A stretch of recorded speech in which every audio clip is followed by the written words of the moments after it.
Hello, dear readers, and thank you for returning to our long-running story, an emotional tale of love, pain and hope.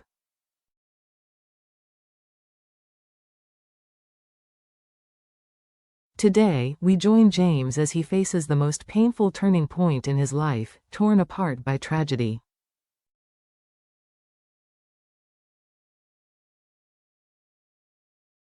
James' search for Diep, who once shared with him the simple joys of country life, laughter under the open sky, and whispering dreams, takes him from winding country roads to bustling, harsh city corners.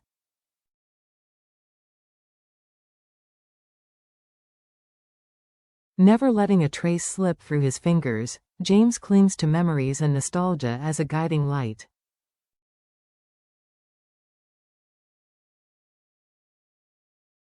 But tragedy lurks in the shadows, waiting to strike.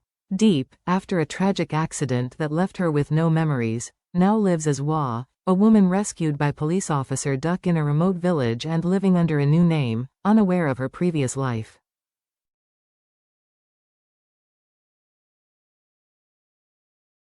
While James was posting flyers and whispering Diep's name to anyone who would listen, a storm was brewing in his hometown.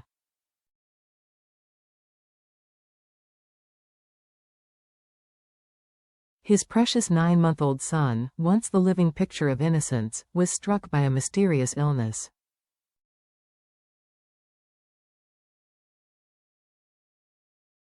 With a trembling voice, James' mother delivered the news that would tear his world apart.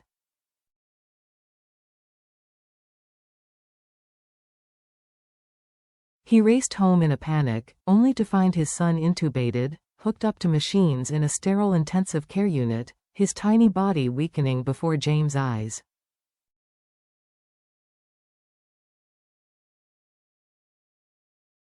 The doctor's words were like a hammer: hereditary leukemia, unresponsive to treatment, palliative care the only solution.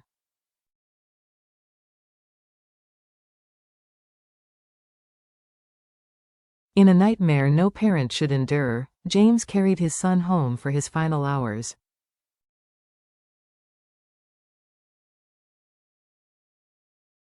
Bathed in the morning light that once welcomed small smiles and gentle laughter, the newborn lay pale, breathing weakly in arms that had known only tenderness.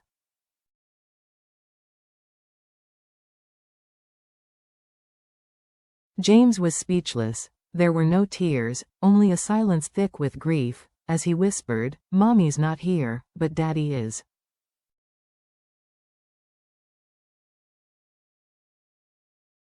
"Don't be afraid," even as hope slipped through their fingers, then silence fell. In the cold silence of that night, his son sighed one last time and drifted out of reach.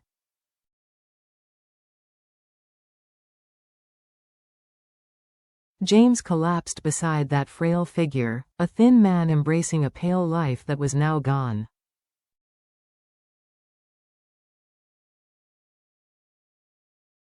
The light of love, once so bright, was now extinguished. As dawn broke, numbness was his only companion.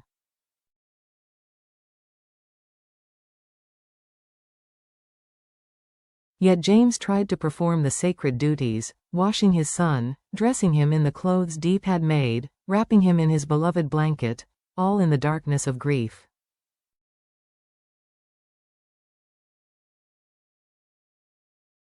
His mother, drowning in despair, fainting under the weight of her loss, needed him.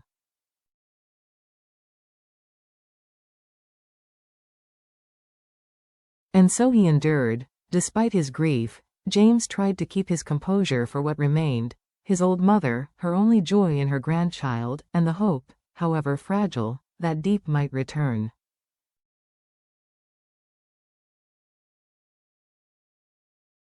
The days faded as he lived like a ghost.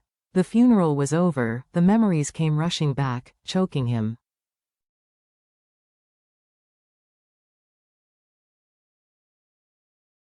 But even in the midst of his pain, he refused to succumb. "Until I find you," he said to the wind, "I will not stop."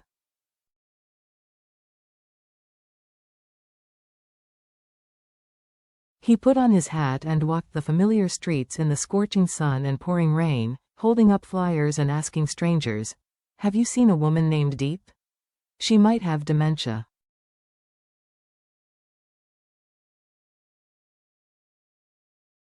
There were nights when he avoided home, not wanting to see his mother deteriorate further.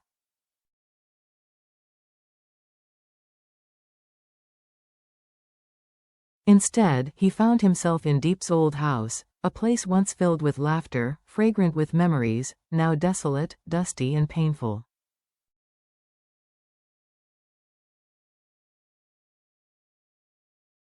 He cleaned gently. He wiped the picture frames, dusted the curtains, mended the porch and replanted Diep's favorite flowers, as if he were repairing his life, brick by brick, waiting for the moment when she might return.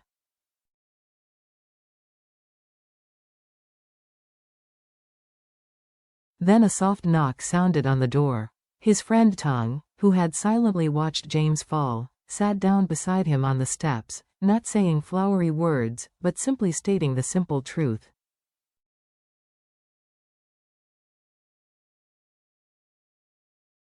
"I understand what you've been through. You lost your son, Diep, your smile. But your mother needed you.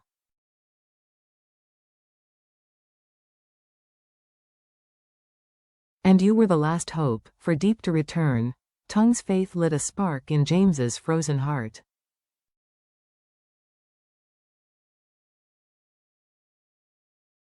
"From now on, you will no longer be alone," he vowed. "I'll help you find her, wherever she is."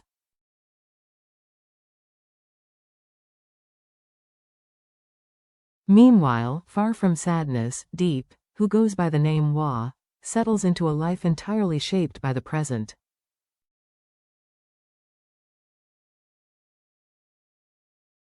Rescued from the wreckage of the crash, cared for by a gentle, lonely officer named Duck, she finds solace in everyday tasks.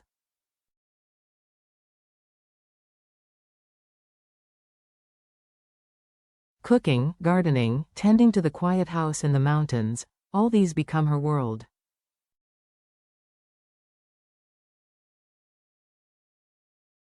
But in her dreams, memories resurface, fleeting moments appear. A man calling her name in the rain.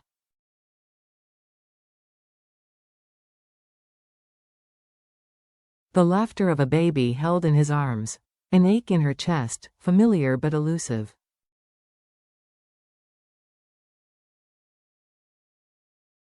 Duck never pushes her away. He cares quietly, hoping her heart remembers what reason cannot.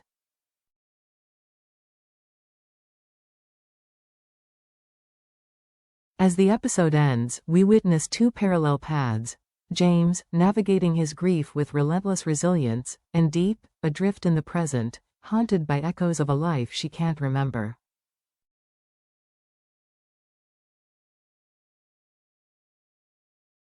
Their story is a sad one, but even in the depths of loss, a beacon of hope shines. A love that endures, that refuses to die.